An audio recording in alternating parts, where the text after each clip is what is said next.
नमस्कार, स्वागत है आपका ज्ञान विज्ञान के इस नए एपिसोड में। मैं हूं आपके साथ ऐश्वर्या कपूर। बुलेटिन में आज हम चर्चा करेंगे IRNSS 1F के सफल प्रक्षेपण की और बैंगलोर के वैज्ञानिकों की ताज़ा शोध की। इसके अलावा चर्चा करेंगे जेनेटिक एडिटिंग पर। लेकिन सबसे पहले नजर इस हफ्ते की सुर्खियों पर।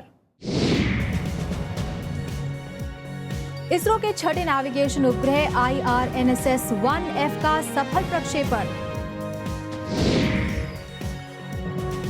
वैज्ञानिकों का ताजा शोध, इलेक्ट्रॉनिक गैजेट्स की सुरक्षा के लिए तैयार किया ग्रेफीन फोम। सफेद बालों से जल्द मिलेगा छुटकारा, वैज्ञानिकों ने लगाया जीन का पता।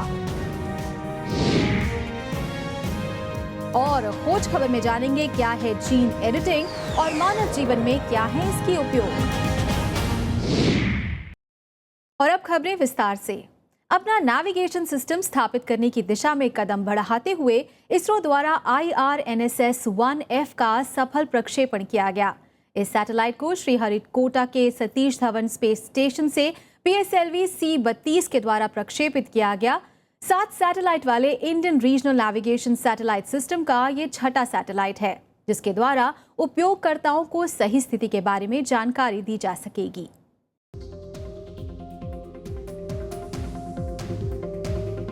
अब भारत अपनी नेविगेशन प्रणाली को पूरा करने की श्रृंखला से सिर्फ एक उपग्रह दूर है।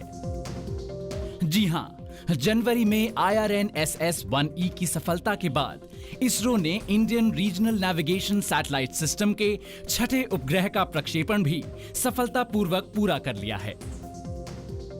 IRNSS 1F को श्रीहरिकोटा के सतीश धवन अंतरिक्ष केंद्र से 10 मार्च को शाम 4:01 पर PSLV C-32 द्वारा छोड़ा गया। Today we had the 6th satellite of our regional navigation satellite series going into the orbit, and now the PSLV C-32 has put the satellite into the right orbit.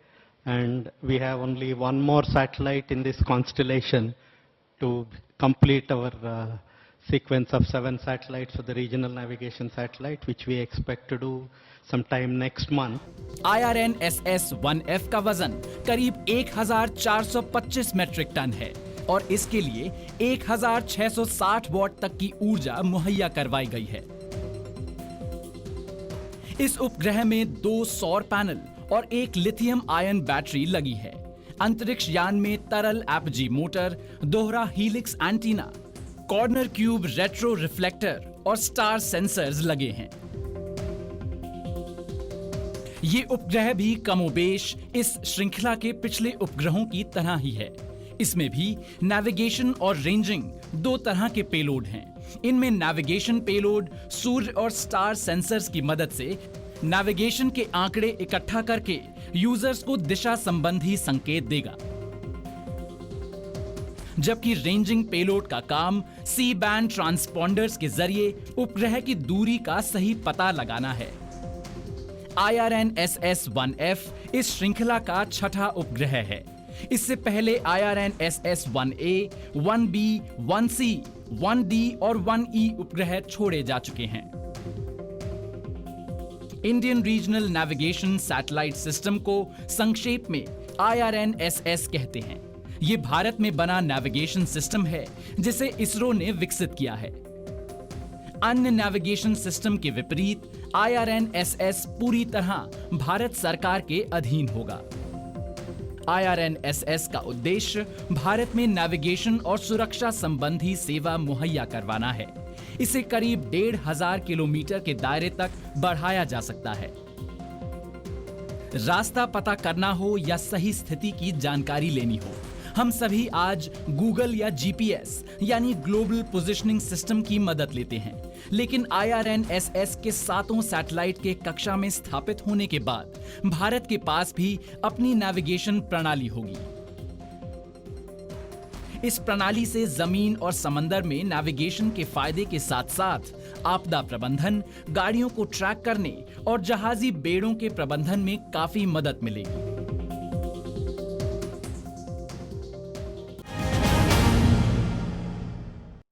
अपने electronic gadgets, खास तौर पर mobile phone को लेकर हम हमेशा ही फिक्रमंद रहते हैं कि कहीं वो गिरकर टूट ना जाए, लेकिन अब आपको परेशान होने की ज़रूरत नहीं है, क्योंकि वैज्ञानिकों ने एक ऐसा फोम तैयार कर लिया है जिससे आपके इलेक्ट्रॉनिक गैजेट्स को कोई नुकसान नहीं पहुंचेगा।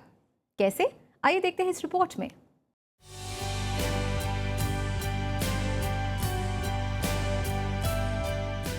आजकल हम जितने पैसे मोबाइल और लैपटॉप जैसे इलेक्ट्रॉनिक उपकरणों पर खर्च नहीं करते, उससे ज्यादा पैसे उनकी सुरक्षा की चीजों पर खर्च करने पड़ जाते हैं।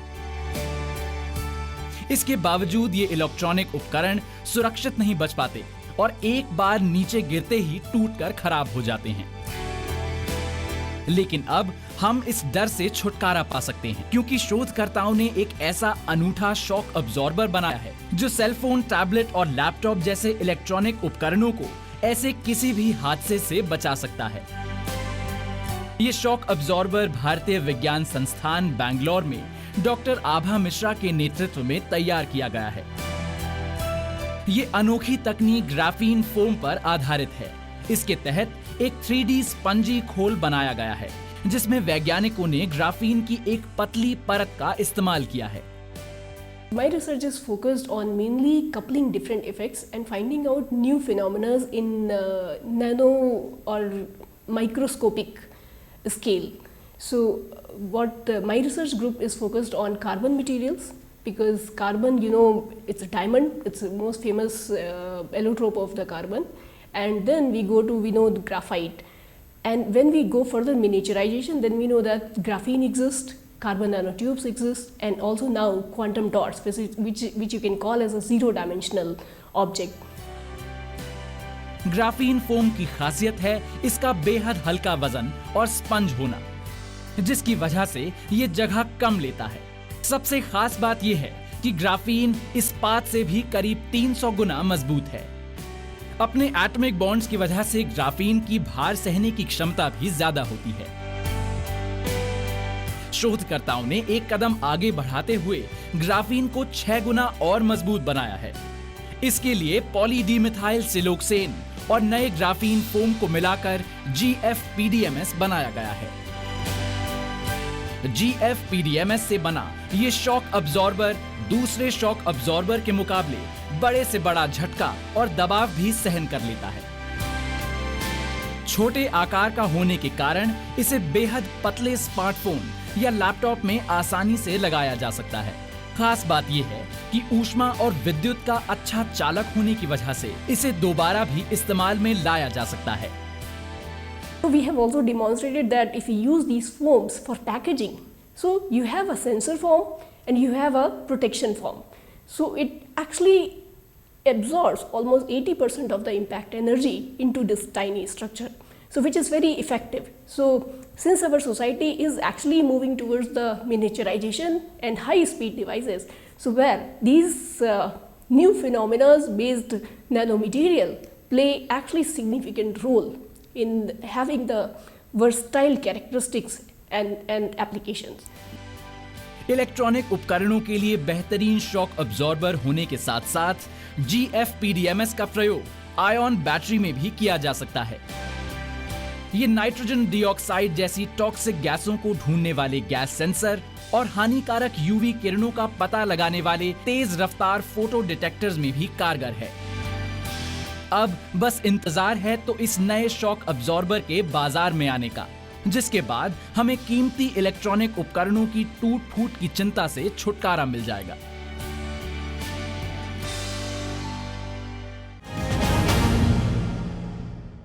सफेद बालों को देखकर अक्सर हम सभी के माथे की शिकन भी बढ़ जाती है, क्योंकि इसे बुढ़ापे की निशानी माना जाता रहा है। वैज्ञानिकों की माने तो आनुवांशिक कारणों और तनाव की वजह से बाल समय से पहले सफेद हो जाते हैं, लेकिन इन सभी तर्कों को पीछे छोड़ते हुए वैज्ञानिकों ने उन जीन्स का पता लगा लिया है जो बालों के सफेद होने की मुख्य वजह हैं। इस शोध को नेचर कम्युनिकेशन जर्नल में भी प्रकाशित किया गया है। बालों को सफेद रंग में रंगना भले ही अब फैशन का प्रतीक बनता जा रहा है, पर बालों का सफेद होना कई लोगों के लिए चिंता की बड़ी वजह है। डॉक्टर इसके लिए जीवन शैली, तनाव और आनुवांशिक प्रभाव जैसी वजह बताते हैं, पर सही वजह का अभी तक पता नहीं लग पाया है। लेकिन अब जीन में सुधार करके आप पके हुए बालों को अलविदा कह सकते हैं। यूनिवर्सिटी कॉलेज लंदन के भारतीय मूल के वैज्ञानिक डॉक्टर कौस्तुभ अधिकारी की अगुवाई में शोधकर्ताओं ने पके हुए बाल के लिए जिम्मेदार जीन का पता लगा लिया है। इस जीन को IRF4 कहते हैं। ये जीन बालों के उगने और उसे बनाए रखने के साथ साथ त्वचा और आंखों के रंग के लिए जिम्मेदार मेलेनिन को भी नियंत्रित करता है। जैसे ये जीन है जो मेलेनिन प्रोडक्शन को रिड्यूस करता है, जिसकी वजह से ग्रे हेयर डेवलप होते हैं। तो वो बेसिस आइडेंटिफाई किया जाए या वो कॉम्बिनेशन ऑफ बेसिस जो डीएनए में है वो आइडेंटिफाई किया जाए जो ये रिप्रेस कर रही है जीन का मेलेनिन प्रोडक्शन इस जीन के द्वारा, और उन बेसिस के साथ जीन एडिट करके वो बेसिस डाली जाए जिसकी वजह से ये इसकी एक्टिविटी रिप्रेस ना हो और वो कलर बनाता रहे। तो यहाँ पे जीन एडिटिंग इसके प्रयोग में आएगा कि आप वो बेसिस चेंज कर दें या मॉडिफाई कर दें जिसकी वजह से वो बनना बंद हो रहा है वो बनना बंद ना हो। इसके लिए यूरोप, अमेरिका के मूल निवासी और अफ्रीकी मूल के 6000 से भी ज्यादा लोगों से लिए गए डीएनए के नमूनों को शामिल किया गया, जिसके आधार पर जीनोम का विस्तृत विश्लेषण किया गया। इस अध्ययन में शामिल लोगों के बालों के आकार और रंग के साथ साथ गंजेपन और पके हुए बालों पर भी अध्ययन किया गया। साथ ही पुरुषों में दाढ़ी, भौहों और पलकों के बाल की भी जांच की गई। शोध से पता चला है कि IRF4 जीन छठे गुणसूत्र पर स्थित होता है और अन्य कई जीन्स के साथ मिलकर मेलेनिन के उत्पादन और बालों के सफेद होने की प्रक्रिया को नियंत्रित करता है। बाल तब पकते हैं जब उनकी जड़ में मौजूद मेलानोसाइट कोशिकाएं मेलेनिन बनाना बंद कर देती हैं। इससे बालों का रंग सफेद पड़ने लगता है। IRF4 जीन की खोज से ऐसे लोगों के लिए उम्मीद की नई किरण सामने आई है जिनके बाल वक्त से पहले ही पकने लगते हैं। इस शोध को नेचर कम्युनिकेशन में प्रकाशित किया गया है।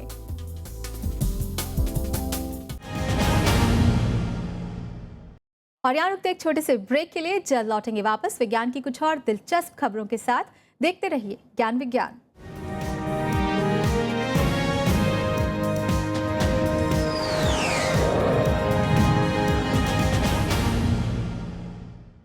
ब्रेक के बाद आप सभी का फिर से स्वागत है। आप देख रहे हैं ज्ञान विज्ञान और देश और दुनिया में चल रही वैज्ञानिक हलचलों को जानने के लिए चलिए नजर डालते हैं साइंस एक्सप्रेस पर।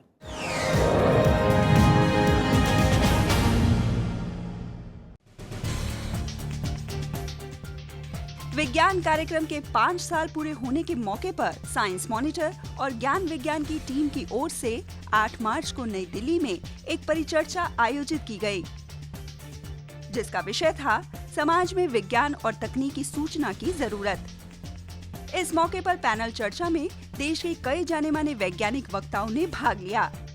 इसमें department of science and technology के सचिव आशुतोष शर्मा और राज्यसभा के कार्यकारी अधिकारी गुरदीप सिंह सप्पल मुख्य अतिथि के तौर पर मौजूद रहे। पैनल चर्चा में पारंपरिक ज्ञान के सत्यापन की जरूरत, वैज्ञानिक स्वभाव और प्रक्रिया, विज्ञान संचार के लिए शोधकर्ताओं के प्रशिक्षण जैसे कई मुद्दों पर चर्चा की गई। एक दुर्लभ खगोलीय घटना में इंडोनेशिया और पैसिफिक क्षेत्र में पूर्ण सूर्य ग्रहण देखने को मिला। इस दौरान कई हिस्सों में पूरी तरह अंधेरा छा गया।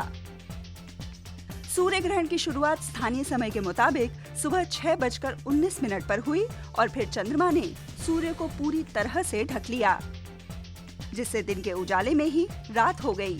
भारत में ये सूर्य ग्रहण उत्तर पूर्व और पूर्वी तटीय इलाकों में 9 मार्च की सुबह नजर आया। देश से टीबी के पूरी तरह सफाई के लिए अब अमेरिका ने भारत से हाथ मिलाया है। इस बारे में दोनों देशों के बीच सहमति के मौके पर भारत में अमेरिका के राजदूत रिचर्ड आर वर्मा ने नई दिल्ली के दूतावास में एक डिनर पार्टी का आयोजन किया, जिसमें भारत सरकार के टीबी उन्मूलन कार्यक्रम के ब्रांड एम्बेसडर अमिताभ बच्चन भी शरीक हुए। ये समझौता ऐसे मुश्किल वक्त में हुआ है जब दवा का प्रतिरोध एक बड़े खतरे के रूप में उभर रहा है। देश के पक्षी प्रेमियों के लिए मुंबई के सेवरी माहौल झील के किनारे 5 मार्च को राजहंस महोत्सव बेहद यादगार रहा। इस महोत्सव के दौरान पक्षी प्रेमियों को हजारों की तादाद में प्रवासी हंसों को एक साथ रहते हुए देखने का दुर्लभ मौका मिला। ये झील दिसंबर के महीने से इन प्रवासी हंसों का सबसे पसंदीदा ठिकाना बन जाती है। महोत्सव के दौरान प्रतिभागियों ने यहाँ हो रहे 22 किलोमीटर लंबे मुंबई ट्रांस हार्बर लिंक के निर्माण पर चिंता जताई। इससे करीब 38 हेक्टेयर इलाके में फैले इन सदाबहार जंगलों की सुरक्षा को खतरा हो सकता है, जो इन प्रवासी हंसों का बसेरा है। देश में पक्षियों की प्रजाति के संरक्षण की दिशा में एक अनोखा कदम उठाते हुए और पक्षियों की सुरक्षा के प्रति जागरूकता बढ़ाने के लिए गुजरात में 4 मार्च को पक्षियों की प्रदर्शनी आयोजित की गई। द बर्ड प्रोजेक्ट के नाम से ये प्रदर्शनी Vadodara centre for animal rescue and emergency की ओर से आयोजित की गई, जिसमें देश भर से आए कलाकारों की पक्षियों पर बनाई गई paintings, showcase wall paintings, sketch वगैरह प्रदर्शित की गई। इस प्रदर्शनी में 100 से भी ज्यादा प्रतिभागी शरीक हुए और उनका मकसद था आम लोगों में पक्षियों की सुरक्षा के प्रति जागरूकता बढ़ाना।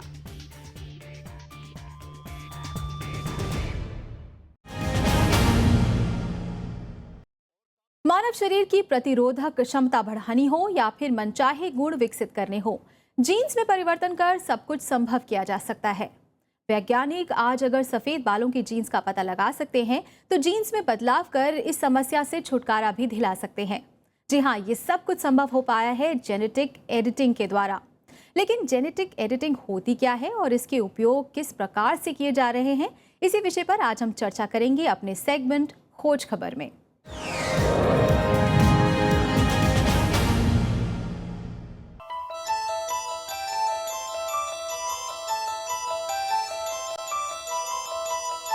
उन्नीस 1932 में प्रकाशित मशहूर विज्ञान कथा ब्रेव न्यू वर्ल्ड में एल्डोस हक्सले ने ये बताने की कोशिश की थी कि ईसा से 2540 साल पहले ये दुनिया बच्चों की थी, जिसे समाज में विशेष भूमिका निभाने के लिए आनुवांशिक रूप से तैयार किया गया। उस अनुमान को अभी 100 साल भी पूरे नहीं हुए कि जानी मानी विज्ञान पत्रिका नेचर ने साल 2011 में जीनोम एडिटिंग की विधि विकसित करने की घोषणा कर दी। उसके बाद साल 2015 में जीन एडिटिंग के क्षेत्र में क्रिस्पर-कैस प्रणाली क्रांति लेकर आई। इससे भविष्य में चिकित्सा के क्षेत्र में बड़ी क्रांति आने की उम्मीद है। अब अहम सवाल ये है कि जीन या जीनोम एडिटिंग क्या है। दरअसल हर एक मानव शरीर के केंद्र में एक लंबा और दोहरे आकार का कुंडली नुमा अणु होता है, जिसे डीऑक्सी राइबो न्यूक्लिक एसिड या डीएनए कहते हैं। ये डीएनए प्रोटीन के निर्माण में भूमिका निभाते हैं और आनुवांशिकता को नियंत्रित करते हैं। डीएनए के उस भाग को जीन कहते हैं जो एक विशेष गुण के लिए जिम्मेदार होता है, जैसे उदाहरण के लिए आंखों का नीला और काला रंग। यही सारे जीन मिलकर जीनोम कहलाते हैं। आंखों और बालों के रंग से लेकर व्यक्ति के कद और कई बीमारियों तक शारीरिक गठन के हर पहलू के बारे में यही जीन तय करते हैं। आधुनिक वैज्ञानिकों ने मॉलिक्यूल्स और एंजाइम्स की मदद से एक ऐसा साधन विकसित किया है जिसका इस्तेमाल जीनोम की विसंगतियों को दूर करने में किया जा सकता है। इस तकनीक को जीनोम एडिटिंग कहते हैं। मल्टीपल सेल से बनता है शरीर, हर एक सेल के अंदर होता है डीएनए। और 15 साल पहले वैज्ञानिकों ने ये डीएनए की सीक्वेंस आइडेंटिफाई किया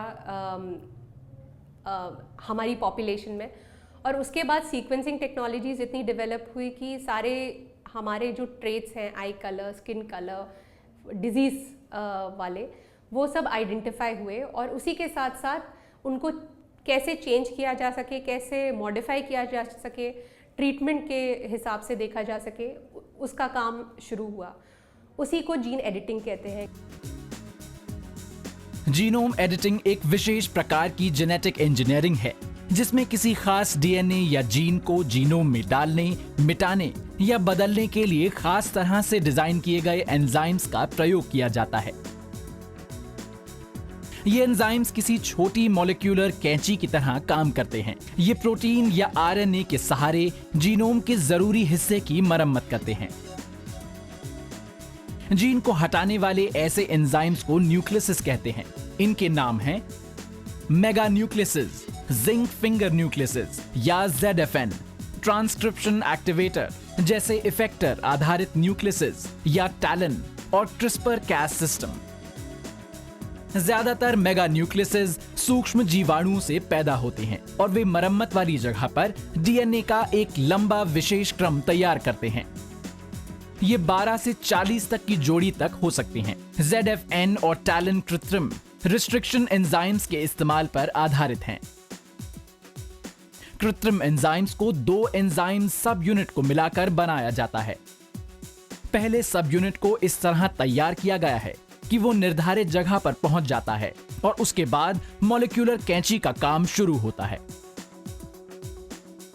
इस दिशा में इन दिनों दुनिया में जिस सबसे आधुनिक तकनीक का इस्तेमाल हो रहा है वो है क्रिस्पर कैस तकनीक। इसके तहत तेजी से क्रम को दोहराया जाता है जिसे क्रिस्पर कहते हैं। इसकी मदद से वैज्ञानिक खास जीन को लक्ष्य कर उसे शुरू या खत्म कर सकते हैं। इसमें Cas9 नाम का एंजाइम जीन की मरम्मत करता है। जीन एडिटिंग का इस्तेमाल कई जगहों पर किया जा सकता है। फिलहाल शोधकर्ताओं की योजना पौधों के जीनोम को बेहतर बनाने की है ताकि भोजन और ईंधन के लिए ज्यादा पैदावार वाली फसल पैदा की जा सके। लेकिन इसका सबसे बेहतर इस्तेमाल होने की संभावना जीन थेरेपी में है। जहाँ ये टेक्नोलॉजी डेवलप की गई है एक और काम के लिए, जो है अपना हेल्थ केयर और ट्रीटमेंट। जो डिजीजेस अभी हमारे सोसाइटी में प्रेवलेंट हैं जिनका ट्रीटमेंट नहीं है, उनकी treatment DNA based treatment identify करने के लिए। मगर उसका दुरुपयोग ये भी हो सकता है कि लोग क्योंकि टेक्नोलॉजी अवेलेबल है, उसी को चेंज करके अगर वो अपने फिजिकल मैनिफेस्टेशन या मस्कुलर, जैसे अगर एथलेटिक्स में डालना चाहते हैं बच्चे को, तो चाहते हैं कि ज़्यादा मसल मास बने, तो ये सारी जीन्स जैसे चेंज कर सकते हैं जिससे आप प्रकृति का संतुलन बिगाड़ सकते हैं। इससे पहले शोधकर्ता टैलेंट की मदद से प्रतिरोधक प्रणाली के लिए कैंसर से लड़ने वाली T कोशिकाएं बना चुके हैं।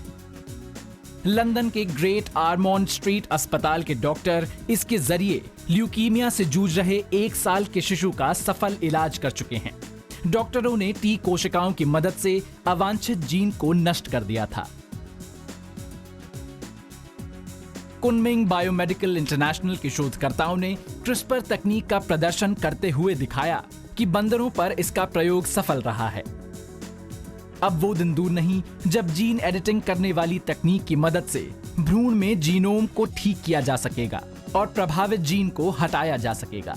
इससे दुनिया को हीमोफिलिया, सिकल सेल एनीमिया और ऐसी कई आनुवांशिक बीमारियों से छुटकारा दिलाया जा सकेगा। हालांकि इस तकनीक के अनैतिक इस्तेमाल किए जाने की चिंता काफी ज्यादा है, लेकिन इस तकनीक के सहारे वो दिन दूर नहीं जब इंसान भी ईश्वर के बराबर हो जाएंगे। हालांकि इस तकनीक के अनैतिक इस्तेमाल किए जाने की चिंता काफी ज्यादा है, लेकिन इस तकनीक को यदि मानव हित में उपयोग किया जाए तो इसके परिणाम क्रांतिकारी होंगे।